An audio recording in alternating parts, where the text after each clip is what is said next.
Mike, it is good to have you on the program, sir. Hello. Hi, Jason. How are ya? Good, how are you? All right. Go ahead, please. I'd like to add on to what Martel's been talking about abortion. Sure. Not necessarily add on, but recently, what are your beliefs on abortion? I was just sharing before you called in, actually. I believe that abortion should be off limits unless the woman's life is in danger. Okay, what about if the fetus's life is in danger? Well, the fetus's life is in danger anyway if you're going to get an abortion. What if the fetus has no hope of life after birth? Can I tell you something? There have been many cases where doctors have said, well, it doesn't look good that it's going to survive, and the baby has been born, and by some miracle, by some grace of God, it survives.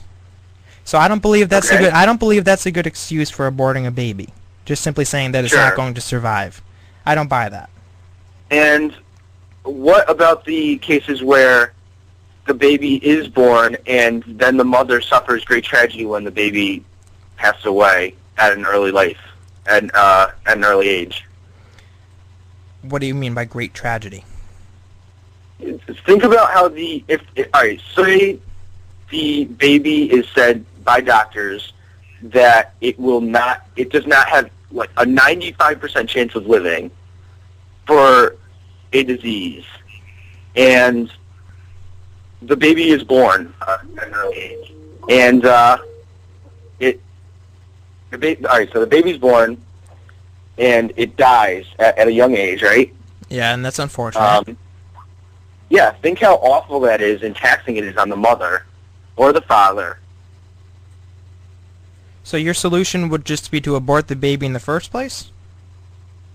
Sure. I mean, obviously I don't believe in late abortions because that's dangerous, and I only believe in abortion until a certain amount. So let me get this straight. Let me see if I'm following you here. The solution to prevent a mother and a father from going through the tragedy of losing their baby is to just kill the baby off in the first place.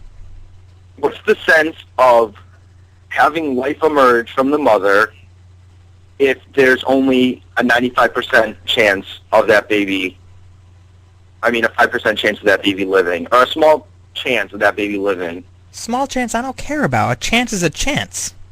It still does not justify the fact that you're taking away the life of that fetus.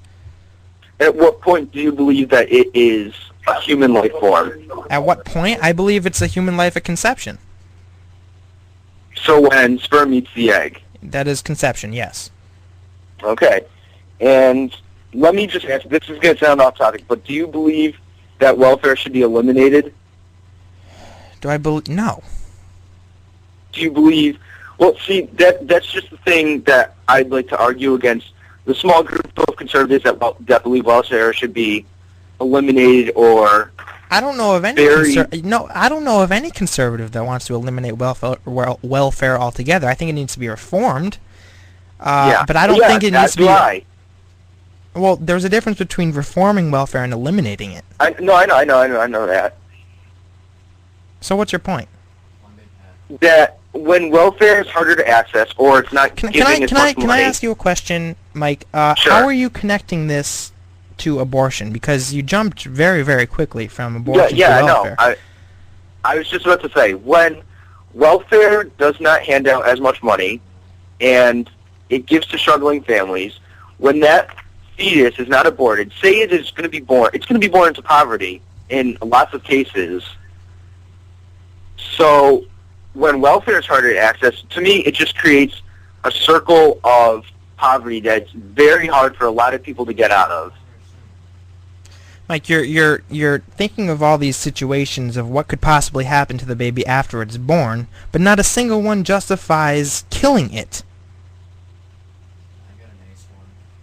Don't you understand? The solution to preventing it from going into poverty, the solution to prevent the mother and the father from being upset at the loss of their child is not to kill it in the first place. Give it a chance to live. You don't just kill something off because it might not survive. You don't just kill something off because it might go into poverty. That's not the solution. Factor Talk Radio.